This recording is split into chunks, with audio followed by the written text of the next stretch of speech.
Meus amados, graça e paz, uma boa noite a todos. Graças a Deus por mais um privilégio de estar aqui com vocês e compartilhar a palavra do Senhor. Eu convido, sem delongas, sem demoras, você para abrir o texto sagrado no Evangelho segundo Marcos.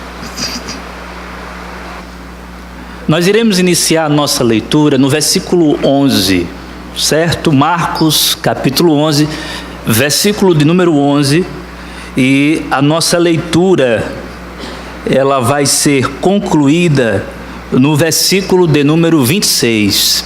Marcos, capítulo de número 11, do versículo 11 ao versículo de número 26. Jesus entrou em Jerusalém e dirigiu-se ao templo. Observou tudo à sua volta e, como já era tarde, foi para Betânia com os 12. No dia seguinte, quando estavam saindo de Betânia, Jesus teve fome. Vendo à distância uma figueira com folhas, foi ver se encontraria nela algum fruto.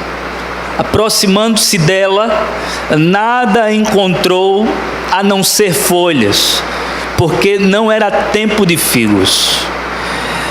Então lhe disse: ninguém mais coma de seu fruto. E os seus discípulos ouviram-no dizer isso.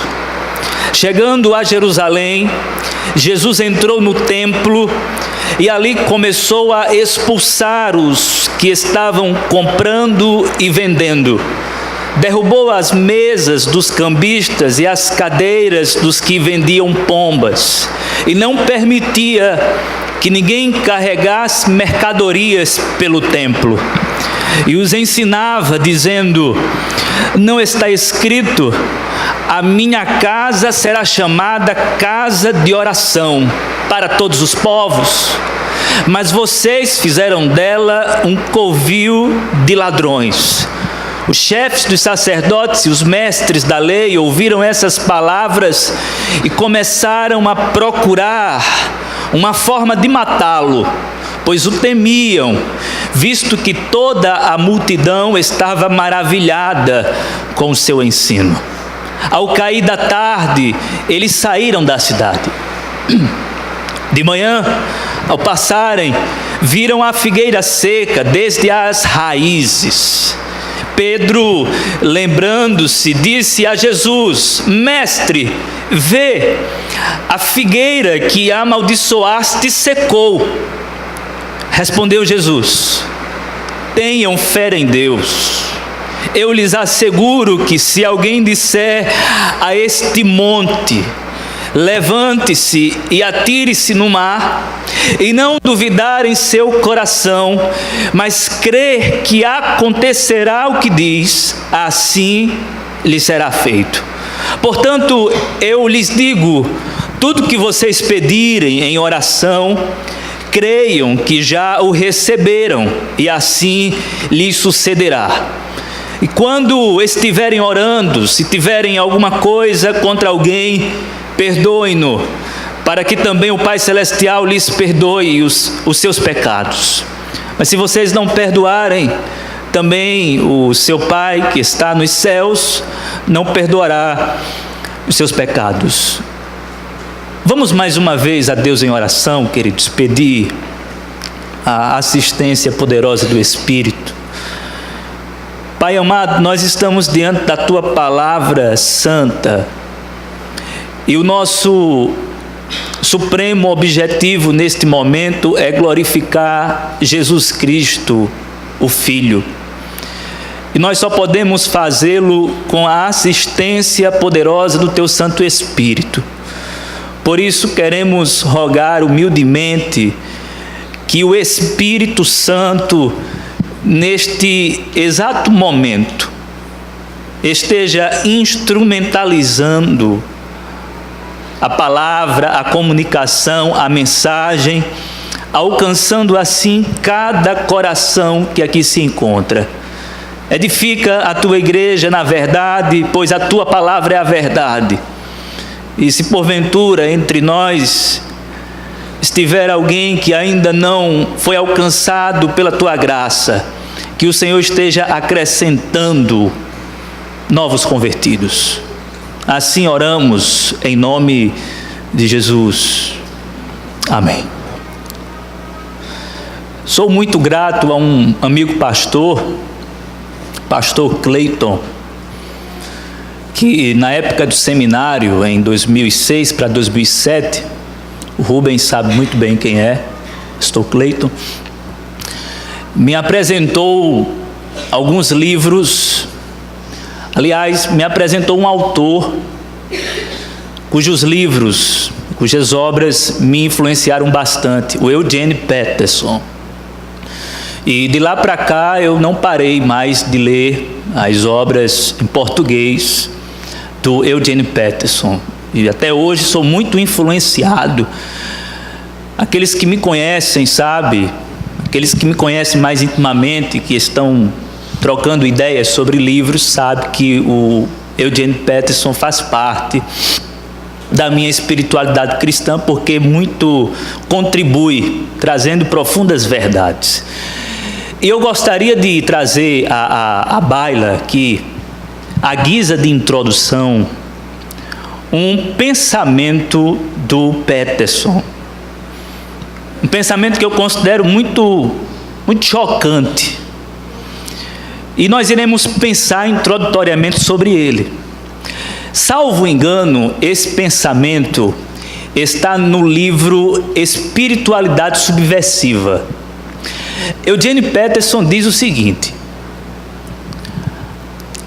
as indulgências do catolicismo romano, práticas abomináveis na Idade Média, não chegam aos pés do que é praticado no quintal dos evangélicos.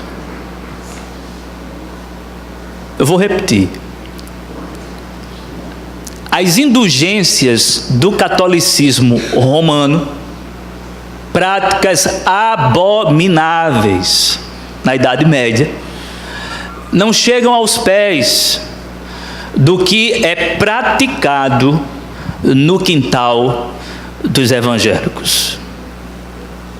O que é que Eugene Peterson está querendo comunicar? Qual é o pensamento? Qual é a ideia? O que é que ele está querendo dizer? Eu acredito que o ponto de contato aqui e o ponto em comum, para depois nós entendermos a diferença, é a extorsão em nome da fé. Porque, amados, no primeiro caso, catolicismo romano, as indulgências, Idade Média, no primeiro caso,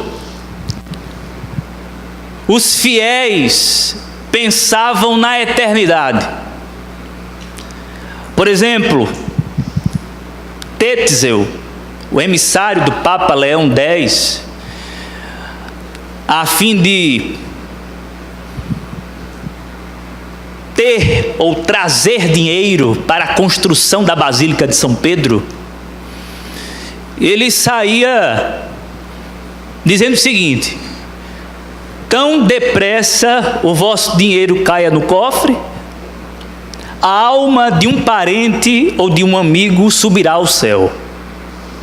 Então as pessoas contribuíam, as pessoas colocavam as suas moedas com essa melodia de Tetzel: tão depressa cai a vossa moeda no cofre, a alma de um amigo ou de um parente subirá ao céu.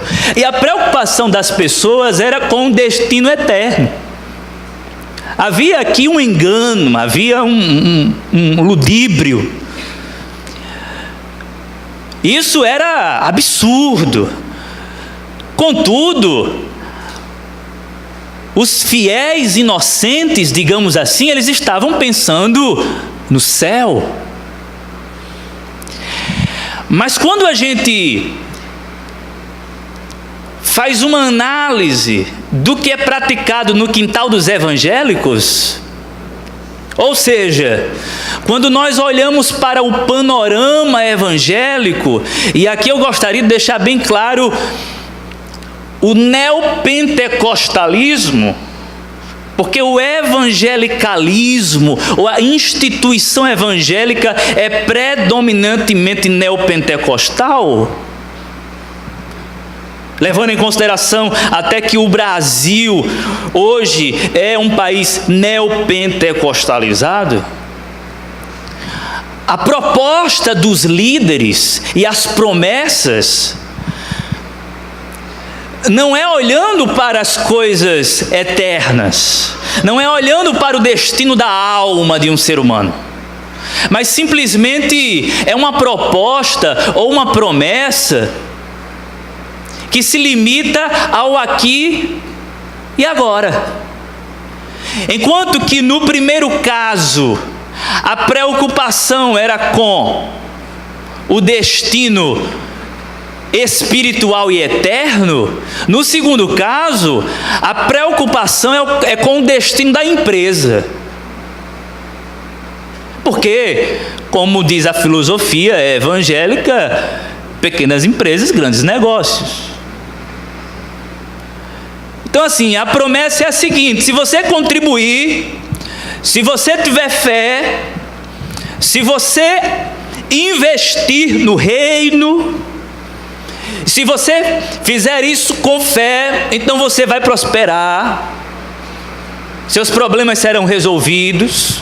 E aí muita gente entra pelas portas de muitas igrejas com essa esperança numa prosperidade aqui e agora, esperança que se limita ao destino dos negócios, da família, do bem-estar. Por esta razão é que o que é praticado no quintal dos evangélicos supera o que foi praticado outrora no catolicismo romano. Porque os fiéis aqui estavam pensando no desespero de uma alma que porventura queimasse no inferno para todo sempre. Mas os que aqui se encontram não estão preocupados com isso. A propósito, quando se fala em céu e inferno, isso é algo desesperador, porque as pessoas não gostam disso. As pessoas querem construir o reino aqui, morar por aqui mesmo e viver por aqui mesmo, e ponto final. Agora, pense comigo no seguinte: quando o ponto é extorsão em nome da fé, parece-me que isso é hereditário. E acrescente, colocando entre aspas, parece-me que é uma maldição hereditária. A nossa fé é uma fé judaico-cristã, certo? Nós temos essa estrutura de fé judaico-cristã. Nós cremos no Antigo Testamento, no Novo Testamento. Aí vem o cristianismo, toma a sua configuração, ou ganha a sua configuração católica, apostólica, romana. Vem um protestantismo. Estamos aqui hoje e há um fio que liga tudo isso. Por que eu estou dizendo que há um fio que liga tudo isso? Porque quando nós olhamos para o presente contexto nosso, quando voltamos um pouquinho mais atrás para a história, Idade Média, as indulgências, e quando nós nos reportamos para o contexto do primeiro século, especialmente o contexto no qual Jesus estava inserido com os seus seguidores, nós podemos concluir fazendo um trocadilho à luz do pensamento de Eugene Peterson, que o que é praticado no quintal dos evangélicos não chega aos pés do que era praticado no átrio dos gentios. Quando nós lemos a passagem de Marcos, capítulo de número 11, a partir do versículo 11, nós somos introduzidos ao templo, num primeiro momento. Você vai ver, analisando o texto, que Jesus tem que sair, porque já era tarde, mas no outro dia ele volta para o templo, e vocês sabem o que é que acontece. Quando Jesus é introduzido novamente ao templo, nós somos introduzidos com ele ao átrio dos gentios, um lugar que estava reservado somente e especialmente para a adoração a Deus. Contudo, eles transformaram os sacerdotes do templo, os funcionários do templo, transformaram o lugar de adoração num meio de extorsão. O lugar reservado para a oração foi transformado num antro de negócios lucrativos. Isto em nome da fé em Deus. É bem verdade, amados, que o texto que nós lemos, a passagem que foi lida, ela não se resume e não se limita à ação de Jesus dentro do templo. Até porque o texto que antecede o que acontece no templo é a passagem da figueira que é amaldiçoada. E o texto que sucede a passagem do templo contém instruções e orientações de Jesus sobre como os discípulos devem andar e caminhar. Agora é importante nós entendermos que não são textos desconectados. Há uma conexão do texto que antecede com o texto do templo e com o texto que vem em seguida, depois. Porque a narrativa da figueira, que é amaldiçoada por Jesus, é uma parábola que dramatiza o que está acontecendo e o que vai acontecer no templo. A passagem que vem em seguida, quando Pedro diz: mestre, vê a figueira, e aí Jesus leva o assunto para questões mais práticas, essa passagem faz um contraste com os sacerdotes da época. Vocês devem viver dessa maneira, porque eles não vivem dessa maneira. Então nós temos aqui uma ligação entre a primeira porção, a segunda porção, que é o foco central, e a terceira porção. Temos tudo ligado. Mas voltemos a nossa atenção para a ação condenatória de Jesus no templo. Por que é que Jesus, por exemplo, vira a mesa dos cambistas, como está aqui registrado no versículo número 15? Chegando a Jerusalém, Jesus entrou no templo e ali começou a expulsar os que estavam comprando e vendendo. Derrubou as mesas dos cambistas e as cadeiras dos que vendiam pombas, e não permitia que ninguém carregasse mercadorias pelo templo. E os ensinava dizendo: não está escrito, a minha casa será chamada casa de oração para todos os povos? Mas vocês fizeram dela um covil de ladrões. E aqui se estabelece um problema. Jesus quebra, literalmente quebra aquele negócio. O negócio para, de tal maneira que eles tramam a morte de Jesus. Precisamos matá-lo, porque senão a gente não tem mais grana no bolso. Amados, apesar do dilúvio,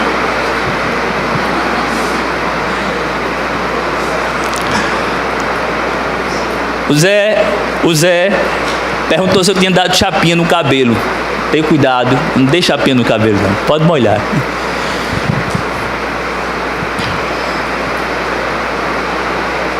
Por que Jesus é levado a esse ímpeto de santa ira justa aqui no templo?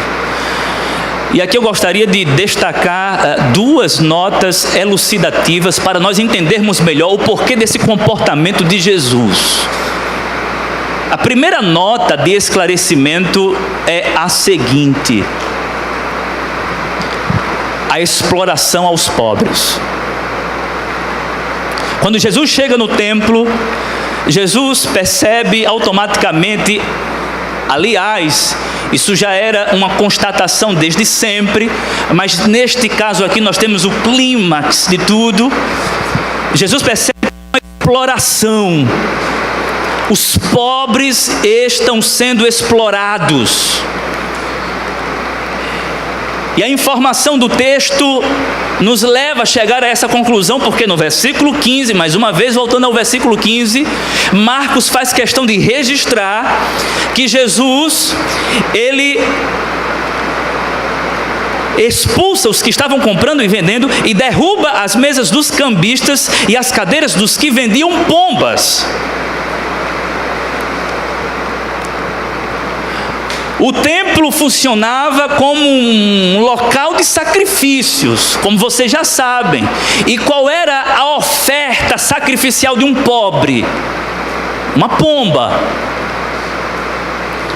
Então nós temos os cambistas que estão trabalhando para os sacerdotes. Os sacerdotes estão patrocinando os cambistas. E os cambistas precisam dar lucro. E como é que os cambistas davam lucro? Vendendo pombas por preços exorbitantes. E quando um pobre chegava com um pombinho, imediatamente uma autoridade religiosa olhava e dizia: esse pombo está com defeito. Então, se a autoridade religiosa dizia que o pombo estava com defeito e que Deus não ia aceitar aquela oferta, o pobre teria que desembolsar para comprar do cambista, que estava sendo patrocinado e legitimado pelo sacerdote a fim de que sua oferta fosse aceita. Então havia aqui uma exploração muito clara. Há um crime social aqui, e a maioria era pobre. E eles estão ganhando às custas dos mais pobres. E abre um parênteses aqui. É sempre assim. Sempre quem sai perdendo nessa história são os mais pobres.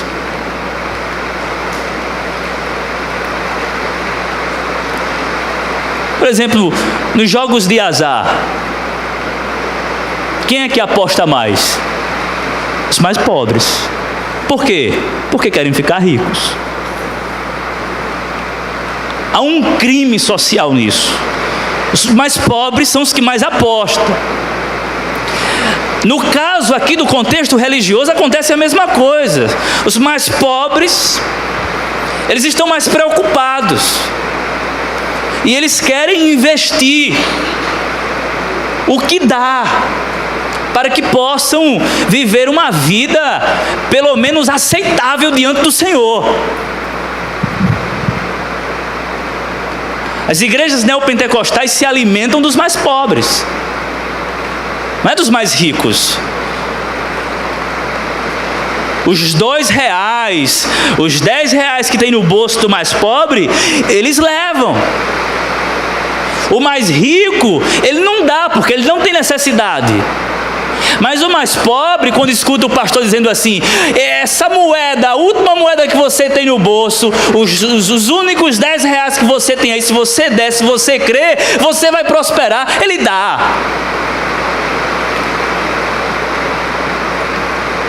Há um crime social, hoje em dia também. Uma exploração sobre e contra os mais pobres. Fecha parênteses. Exploração aos mais pobres. Segunda nota elucidativa. Por que dessa reação de Jesus? Obstrução à adoração.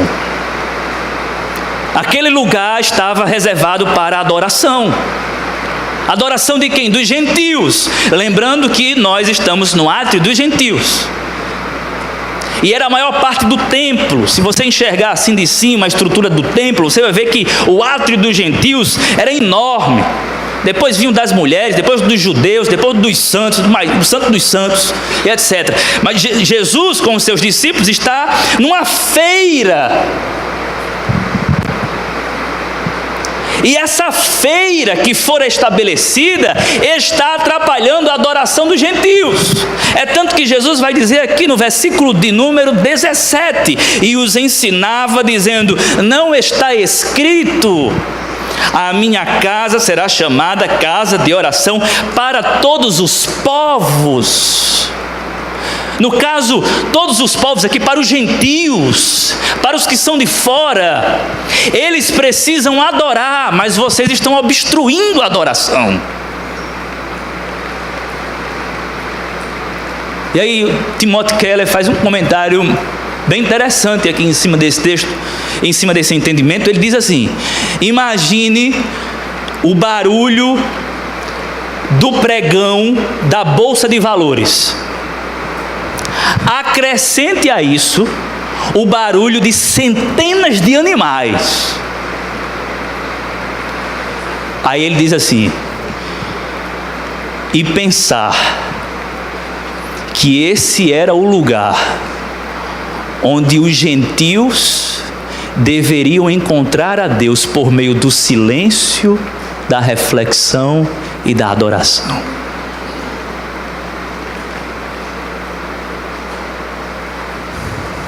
Esse era o lugar onde os gentios tinham a possibilidade de, por meio do silêncio, da oração, da meditação, encontrar-se com Deus.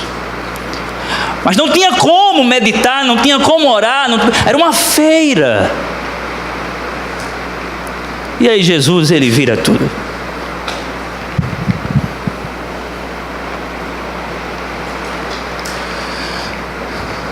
Considerando essas duas notas elucidativas, eu gostaria de acrescentar só mais uma informação. A figueira que Jesus amaldiçoa é o último dos milagres realizados em Marcos.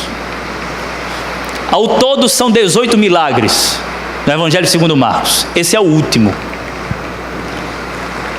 Porque isso é um milagre. Quando Jesus amaldiçoa a figueira e ela vai secar, aqui no versículo 21, você pode ver comigo. Pedro, lembrando-se, disse a Jesus: mestre, vê, a figueira que amaldiçoaste secou. Isso é um milagre. Só que é um milagre negativo. O último dos milagres é um milagre negativo. Quando Jesus, portanto, chega no templo e acaba com o negócio, e quando você olha para esse milagre negativo, Jesus amaldiçoando a figueira, e sendo a figueira uma ilustração do templo, Jesus está comunicando algo. E eu posso concluir que é razoável que Jesus está dizendo o seguinte: a brincadeira com Deus acabou.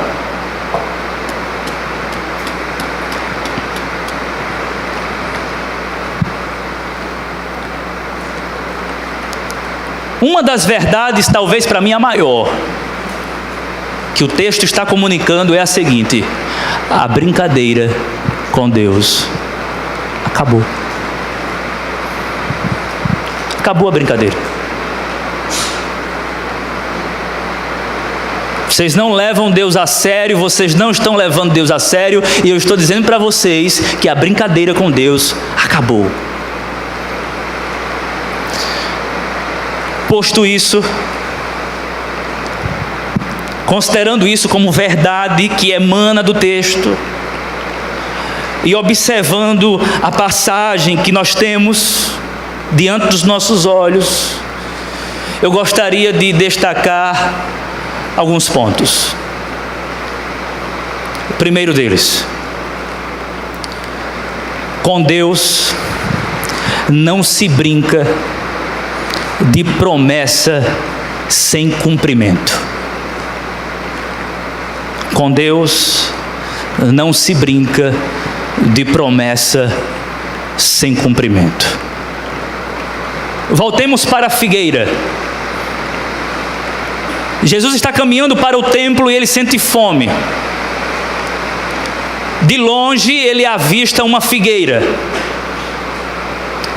Antes de qualquer dúvida, é bem verdade que o próprio Marcos vai dizer que Jesus não encontra fruto porque não era tempo, não era a estação do figo. Entre mentes, é bom nós entendermos o seguinte: mesmo não sendo tempo, segundo os estudiosos, algumas figueiras davam o seu fruto mesmo fora do tempo. Ademais, na botânica do Oriente Médio, o que vinha primeiro era o fruto, depois, no caso da figueira, depois as suas folhagens. Perceba que quando Jesus está andando, ele vê uma figueira que tem folhas. Versículo 13: vendo à distância uma figueira com folhas, foi ver se encontraria nela algum fruto. Porque aqui é uma lógica: se tem folha, tem fruto, porque o fruto vem primeiro, então deve ter fruto. Ora, Jesus sabia que não tinha. É o Deus encarnado, onisciente. Mas essa passagem aqui, esse fato está aqui porque ele vai lançar luz sobre o templo. Isso é necessário que aconteça. Quando Jesus se aproxima e só encontra folhas, ele amaldiçoa. Dr. William Hendricks faz o seguinte comentário: a figueira prometia muito, mas não fornecia nada.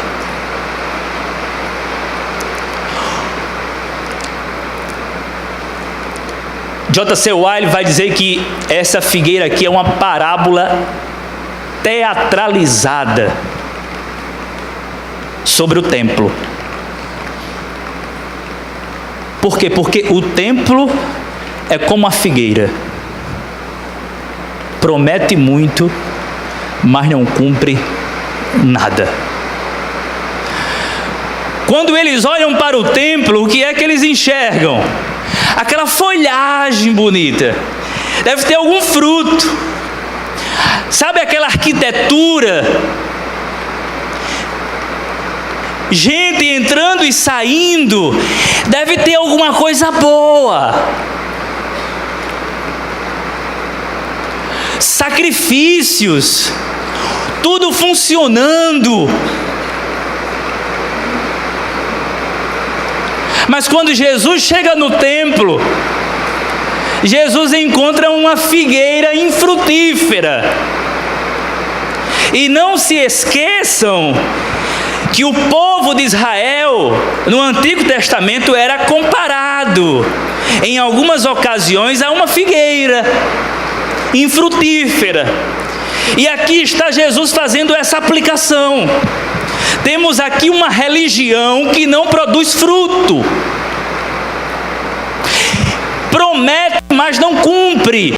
O templo prometia, mas não cumpria. Por exemplo, o templo prometia que no átrio dos gentios haveria adoração, mas não cumpriam. E com Deus não se brinca de promessas sem cumprimento. Então Jesus chega e vê que a promessa não se cumpre em absolutamente nada. Ele diz: a brincadeira acabou. Diante desse fato, irmãos, uma aplicação bem prática para nós. Como igreja local, nós somos uma promessa para o mundo. E precisamos ter muito cuidado para não sermos apenas uma promessa. Precisamos ser uma promessa em cumprimento. Carregamos a promessa de sermos o sal da terra. Será que somos?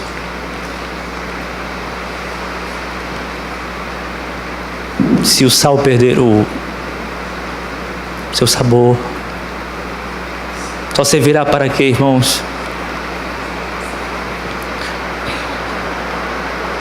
Carregamos a promessa de sermos a luz para os que estão em trevas. Será que nós estamos iluminando? Carregamos a promessa de sermos um lugar que recebe pecador e anuncia o Evangelho. Será que somos essa igreja? Carregamos a promessa de levar o Evangelho para o mundo. Será que estamos cumprindo com a promessa?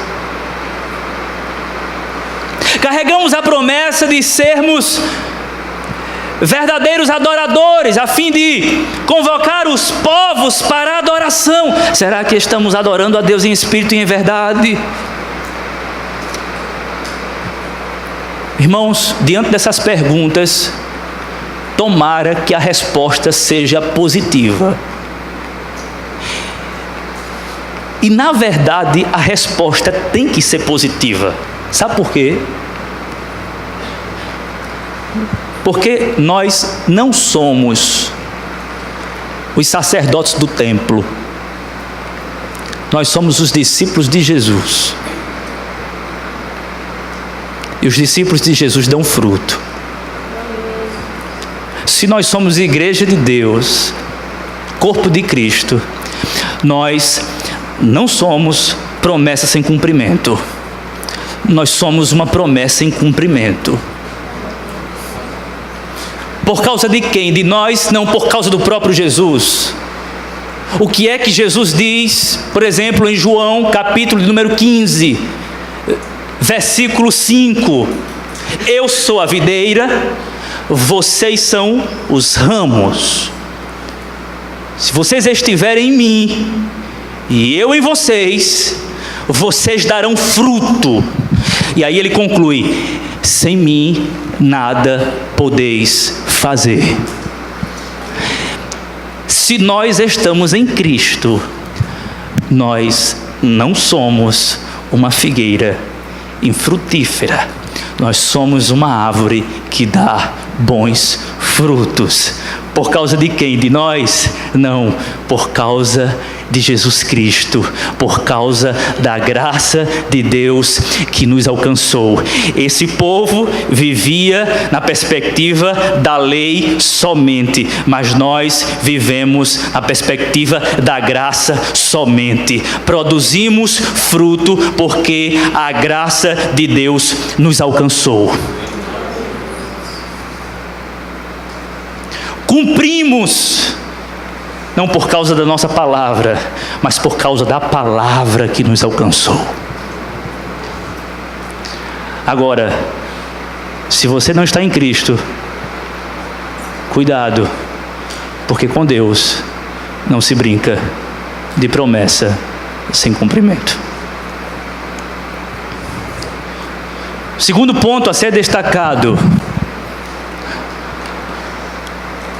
com Deus também não se brinca de hipocrisia religiosa.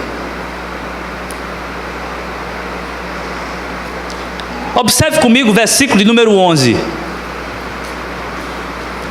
Jesus entrou em Jerusalém e dirigiu-se ao templo. Observou tudo à sua volta e, como já era tarde, foi para Betânia com os 12. Não é aqui que Jesus vai condenar as ações do templo, ou o que funciona dentro do templo. Não é nesse momento, mas no primeiro momento, quando Jesus entra, e aqui eu quero mais uma vez citar o Dr. William Hendricks. Jesus, ele faz uma vistoria panorâmica, diz o Dr. William Hendricks, de modo que nada escapa ao seu alcance. assim, as impressões que ele recolhe o levarão às ações no dia seguinte.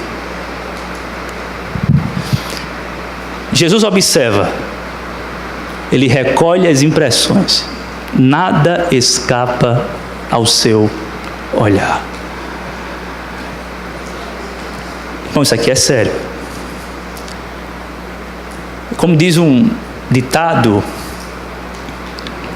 uma pulga preta em cima de uma mesa de mármore preta, uma sala escura, numa noite sem lua, o Senhor vê. Uma pulga preta em cima de uma mesa de mármore preta, uma sala escura, numa noite sem lua, o Senhor vê. Ele perscruta, ele investiga, ele penetra, ele encontra tudo que está no recôndito da nossa alma, do nosso ser. Ele vê o que se passa pela igreja. Quando a gente vai lá para Apocalipse, ele passeia pela igreja, ele conhece tudo. Eu sei que vocês são assim, assado. Tenho, porém, contra vocês isso. Jesus está dentro do templo, ele observa tudo, ele captura tudo. Nada escapa ao seu alcance. E aqui o que Jesus percebe é óbvio. Esse templo é como uma figueira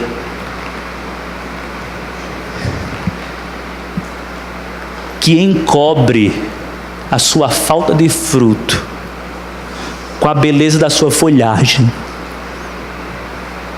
Isso é hipocrisia. A máscara cai. William Barclay diz que Jesus está condenando a confissão de fé sem prática. É isso que Jesus está condenando. Hipocrisia religiosa.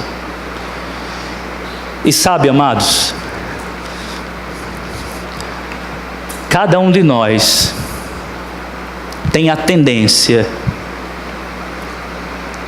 de se revelar sim, assim como velado. Velado com o quê? Com a hipocrisia da religião. Qual seria o ponto para nós? Tenhamos muito cuidado, irmãos. Tenhamos muito cuidado para não caminharmos como hipócritas religiosos. Devemos levar Deus a sério.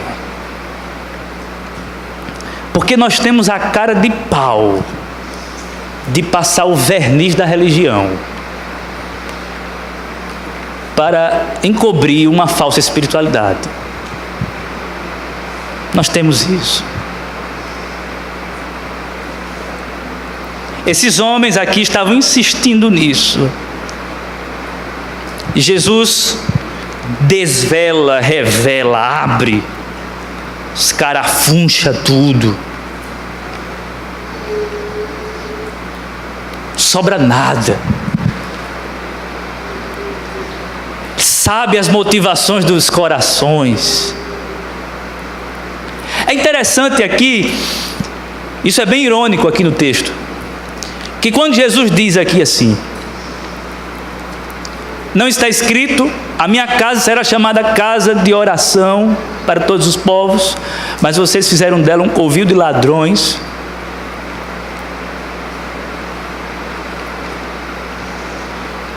No caminho para Jerusalém, a maioria passava por Jericó. E Jericó era um lugar muito perigoso, onde os assaltantes estavam escondidos em cavernas, em sepulcros, para assaltar os peregrinos. Se escondiam. E aqui Jesus está dizendo: vocês estão escondidos na casa de Deus. Vocês estão se escondendo no templo, seus ladrões. Daqui a pouco a gente enfatiza melhor esse ponto. Mas sobre a hipocrisia religiosa, se cada um de nós tem essa tendência, o que fazer? devemos fugir da hipocrisia religiosa. Como? Deixa eu tentar ser claro. Quando nós pecamos, ou percebemos que a nossa espiritualidade está em falência, geralmente nós corremos para a oração como um meio de se proteger. Você já parou para pensar nisso? Porque assim, esses homens, eles estavam mexendo com o sagrado.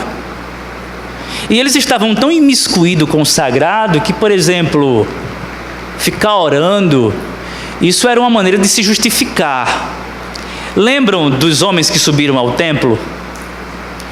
O fariseu que não foi justificado, ele estava se escondendo por trás de quê?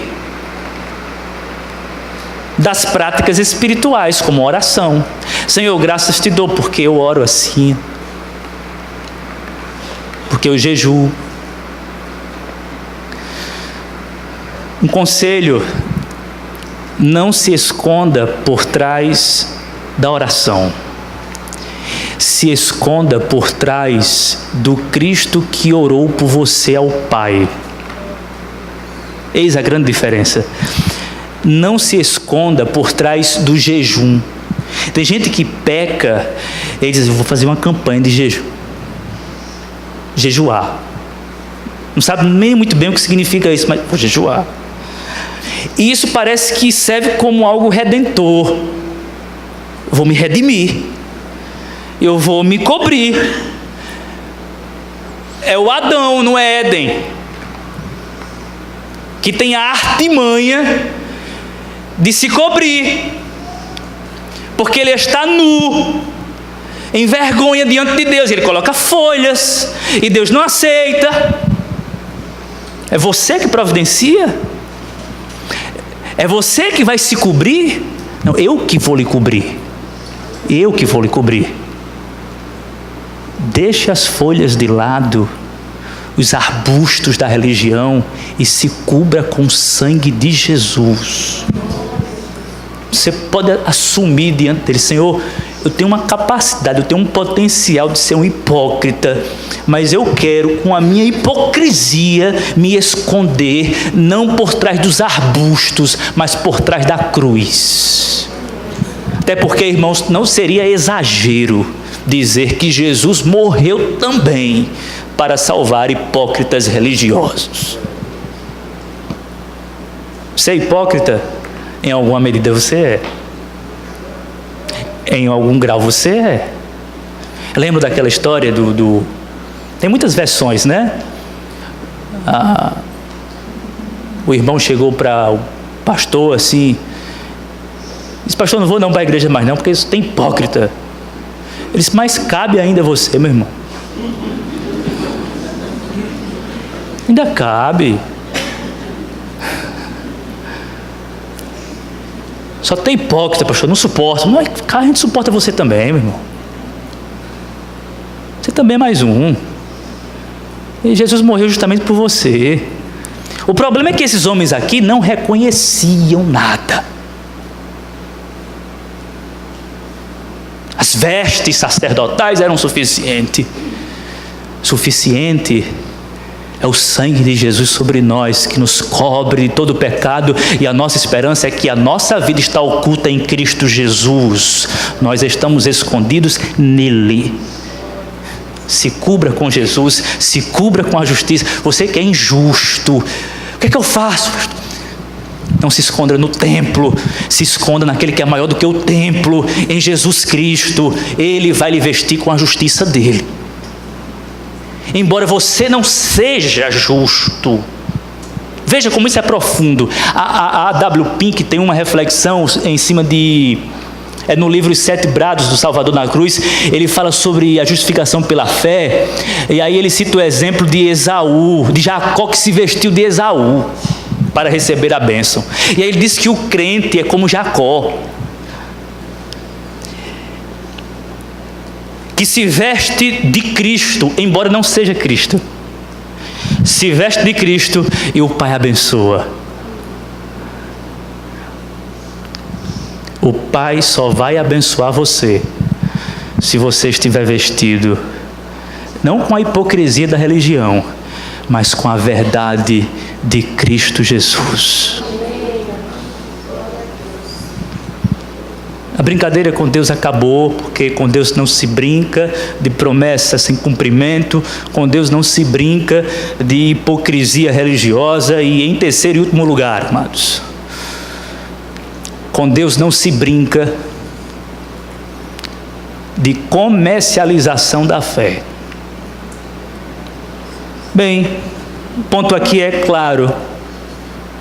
A minha casa será chamada casa de oração para todos os povos.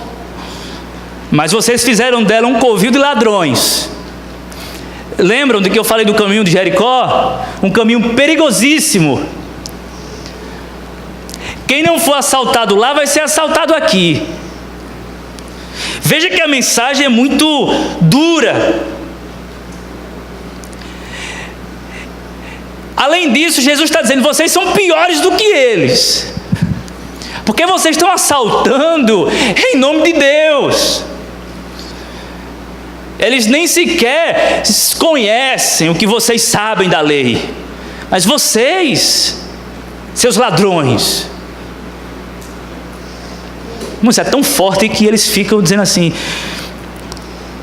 os chefes dos sacerdotes, versículo 18, e os mestres da lei ouviram essas palavras e começaram a procurar uma forma de matá-lo, porque Jesus acabou com o negócio, a negociata extremamente lucrativa dos sacerdotes, que usavam os cambistas para os seus próprios fins. Como o tempo já se foi, deixa eu adiantar aqui. Duas aplicações bem práticas para nós. Devemos denunciar os mercadores da fé. Ah, mas nós não somos Jesus. Sim, somos Jesus não. Mas nós falamos debaixo da autoridade de Jesus. E nós seguimos Jesus.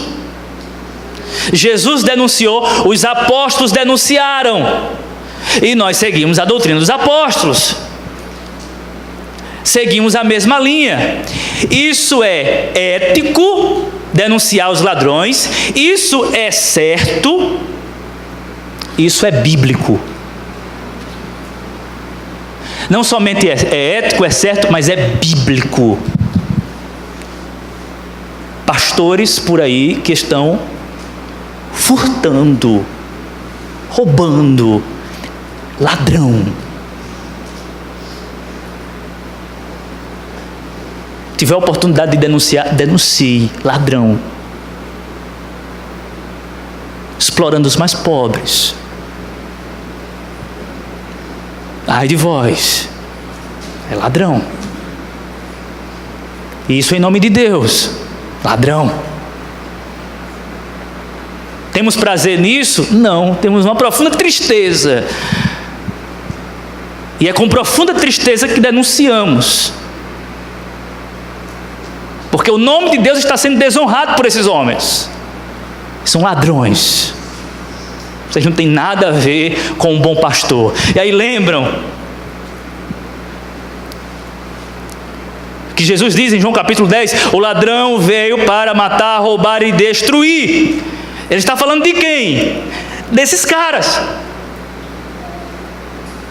Se aplica ao diabo? Sim, também. Porque o diabo está por trás de tudo isso. Mas, no contexto, isso se aplica aos líderes. O ladrão vem somente para matar, roubar e destruir. Ele estava falando dos sacerdotes, dos escribas, dessa cúpula religiosa. Aí ele diz assim, eu sou o bom pastor, O bom pastor dá a vida pelas suas ovelhas. Vocês não dão a vida pelas suas ovelhas. Vocês pegam a lã da ovelha de vocês para sobreviverem e para enriquecerem. O ladrão vem para matar, roubar e destruir, mas eu vim para que tenham vida e vida em abundância. E aqui vem a segunda aplicação, aproveitando o ensejo. Temos que denunciar esses mercadores da fé. Mas isso não é o principal.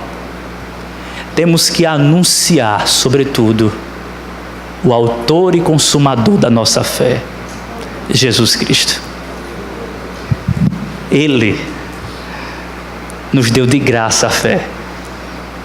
Não cobrou absolutamente nada. Estávamos em dívida com Ele, Ele pagou. Não precisamos de barganha com Deus. Isto não vem de vós, é dom de Deus. Isto o quê? A graça e a fé. Eles estão aqui mercadejando a fé. E Jesus não, Jesus está ofertando fé, sem querer nada em troca. Precisamos anunciar esse Cristo que veio para dar vida em abundância, veio para dar fé de graça, salvação de graça, vida abundante de graça, não cobra nada, não vai lhe fazer o mal, não, Ele é o bom pastor. É tanto que nos versículos seguintes, quando Pedro lembra, Jesus vê a figueira que amaldiçoaste, secou. Respondeu Jesus: tenham fé em Deus. Eu lhes asseguro que se alguém disser a este monte, levante-se e atire-se no mar, e não duvidar em seu coração, mas crer que acontecerá o que diz, assim será feito. Deixa eu só rapidinho aqui. Há um debate aqui sobre o significado desse texto. Porque, para a maioria, o monte aqui significa dificuldade. E muitos comentaristas dizem isso. Um problema, enfim. Até mesmo quando um rabino, ele conseguia interpretar algo da lei que era muito difícil, aí alguém dizia assim: removeu uma montanha. Isso aqui era um dito popular. Só que tem uma linha que acredita que Jesus está se referindo ao templo também aqui. Se você tiver fé e disser a este monte, porque o templo ficava no monte, retira-te daqui e lança-te ao mar. A ideia é que Jesus está destruindo esse sistema aqui e lançando tudo de água abaixo. As coisas podem se combinar, já que o templo era um tropeço, era um problema. Removam esse problema. E aí como é que vocês devem viver? Vocês devem viver em oração, vocês devem viver com fé, vocês devem viver perdoando uns aos outros, como o Pai de vocês perdoam. É assim que vocês devem levar Deus a sério. Sem esse problema, que é uma afronta a Deus, o problema do templo. Jesus já resolve esse problema aqui e leva os discípulos a uma vida simples no Evangelho. Pergunta final, para a gente concluir: como levar Deus a sério? Ou seja, como não brincar com Deus? Bem, nós já respondemos com os 3 pontos, mas deixa eu tentar fazer uma síntese aqui de tudo isso aqui. Nós não brincamos com Deus, levamos Deus a sério quando Jesus, e somente Jesus, sem o templo, sem sacrifício, sem essa hipocrisia religiosa, quando Jesus é tudo o que temos e possuímos. Percebam que os discípulos saem com Jesus. Isso aqui é deixado de lado. Os discípulos seguem Jesus. A ideia é a seguinte: quando eles escutam Jesus, olha, façam isso, vivam assim. Jesus está dizendo: vocês só dependem de mim. E aqui eu quero encerrar, de fato, reproduzindo uma história contada por um pregador. Não sei se eu já disse aqui, mas se eu disse, vale a pena contar novamente.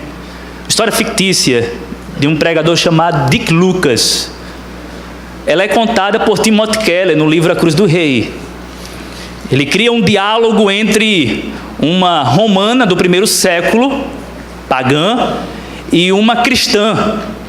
E aí a mulher, a senhora romana, se aproxima da cristã e pergunta assim: Onde é que fica o templo que vocês adoram?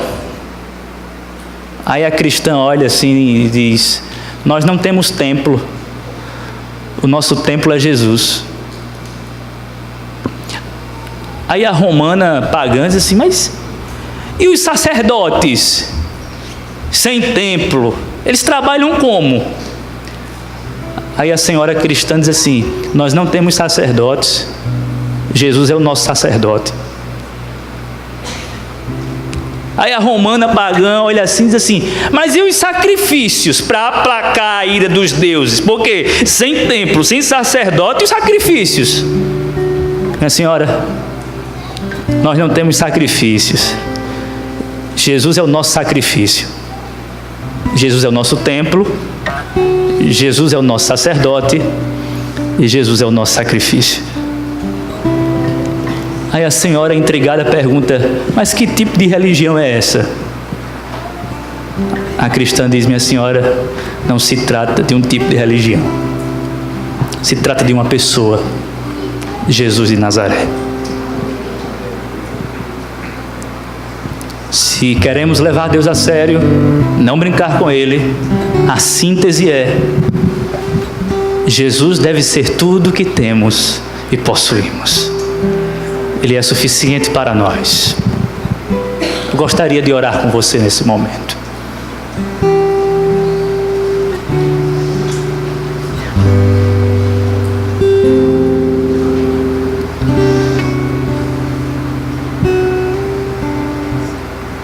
Senhor nosso Deus,